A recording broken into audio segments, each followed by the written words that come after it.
Jeshi la Walinzi wa Mapinduzi ya Kiislamu IRGC la Iran limetoa tishio la kumlenga waziri mkuu wa Israel Benjamin Netanyahu, huku vita kati ya Iran, Israel na Marekani vikiendelea kuongezeka. Katika taarifa iliyochapishwa kwenye tovuti ya Sepa News, IRGC ilimtuhumu Netanyahu kuhusika na mashambulizi dhidi ya raia na kusema ataendelea kuwa shabaha. Iwapo mhalifu huyu muuaji wa watoto bado yuko hai, tutaendelea kumfuatilia na kumuua kwa nguvu zote, taarifa hiyo ilisema.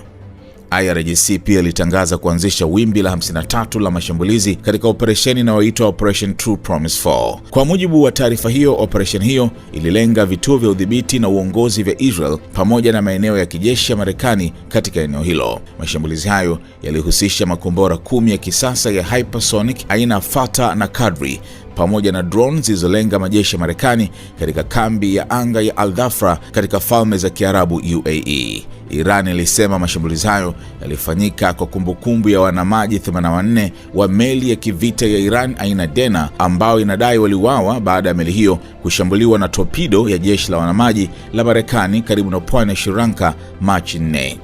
IRGC pia ilisema ililenga vituo vya udhibiti vya Israel na mifumo ya usimamizi wa usalama wa ndani wa Israel.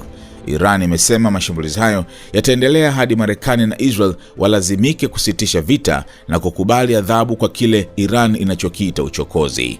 Wakati huo huo, ripoti ya chombo cha habari cha Semafor ikinukuu maafisa wa Marekani imedai kuwa Israel inaweza kuwa imeanza kupungukiwa na makombora ya kudungua makombora ya ballistic. Ripoti hiyo inasema Marekani ilikuwa tayari na ufahamu kwa miezi kadhaa kuwa uwezo wa Israel katika swala hilo ulikuwa mdogo. Hata hivyo, haijabainika kama Marekani itatoa makombora yake ya kujihami kuisaidia Israel iwapo akiba yake itaisha.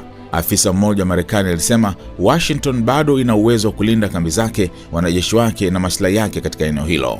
Wakati huo huo, Pentagon imetangaza majina ya wanajeshi 6 wa Marekani waliokufa baada ya ndege ya kijeshi ya kujaza mafuta angani aina ya KC-135 kuanguka magharibi mwa Iraq mapema wiki hii.